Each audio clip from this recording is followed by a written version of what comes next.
Assalamualaikum students, welcome to my YouTube channel The Study of the Eye। उससे पहले subscribe करें मेरे channel को, क्लिक करें बेल आइकन को ताकि मेरी नई से नई वीडियोस आपको मिल सकें। आज के हमारे नए टॉपिक की तरफ ह्यूमन आई में हम पढ़ेंगे आज कॉर्निया को। तो इसमें आपको कॉर्निया दिखाया हुआ है यहाँ। तो कॉर्निया जो है वो आउटर मोस्ट लेयर में इसका पार्ट है। Cornea is the clear, transparent and elliptical structure with a smooth shining surface. The average diameter is 11 to 12 millimeter.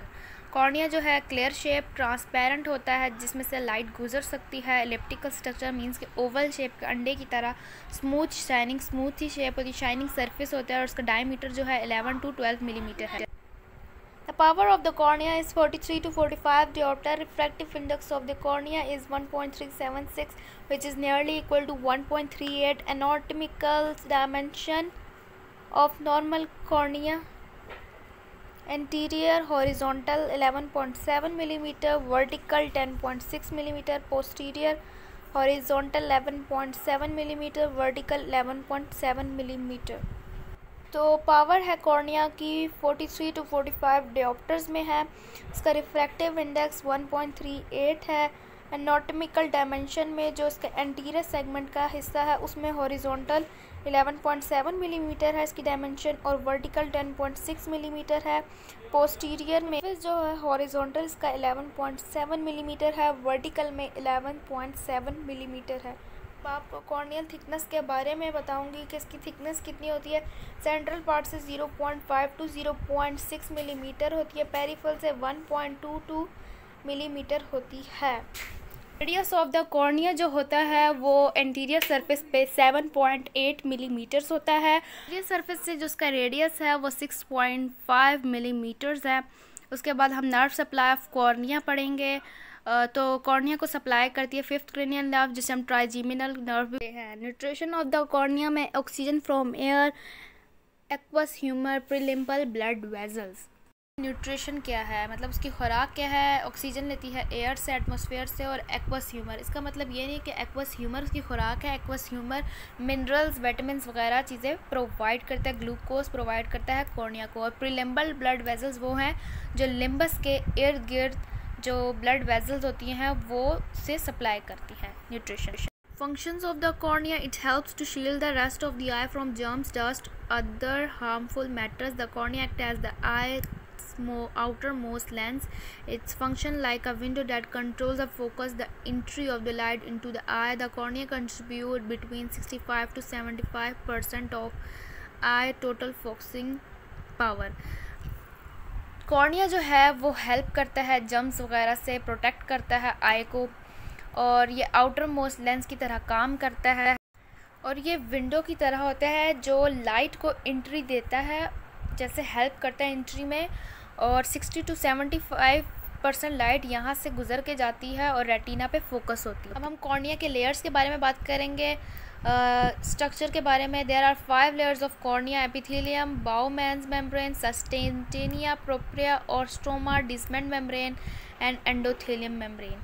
ये देखें, ये इसकी डायग्राम आ गई है जिसमें आपको प्रॉपर बताया गया कि एपिथेलियम लेयर कहाँ है, बाउमेंस डिफरेंट कलर से शो किए गए हैं, स्ट्रोमा मेम्ब्रेन, डिस्मेंट मेम्ब्रेन और एंडोथेलियम मेम्ब्रेन। ये 5 की 5 लेयर्स दिखाई हुई हैं। तो मैं आपको सबके बारे में बताऊंगी। ये देखें, सबसे पहले तो एपिथेलियम के बारे में। The epithelium layer consist of 3 और cells: the basal columnar cells, 2 or 3 layers of wing cell and the surface cell. It is normally replaced within 7 days when damaged.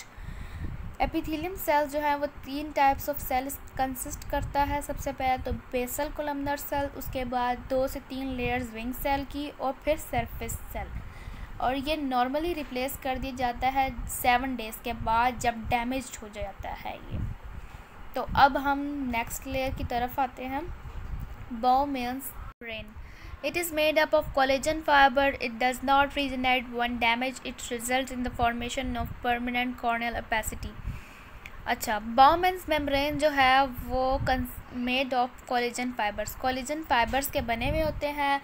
ये रीजनरेट मतलब दोबारा जनरेट नहीं होता है जब डैमेज हो जाए, ठीक है। जब ये लेयर डैमेज हो जाती है कॉर्निया की तो ये दोबारा रीजनरेट नहीं होती और ये कॉर्नियल ओपेसिटी की फॉर्मेशन का बाइस बनती है। इसका मतलब कि जब कॉर्निया ओपैक हो जाता है बिल्कुल, तो इसमें से लाइट बिल्कुल नहीं गुजर सकती, क्योंकि 60 to 70% लाइट को पास करवाता है रेटिना तक। ठीक है।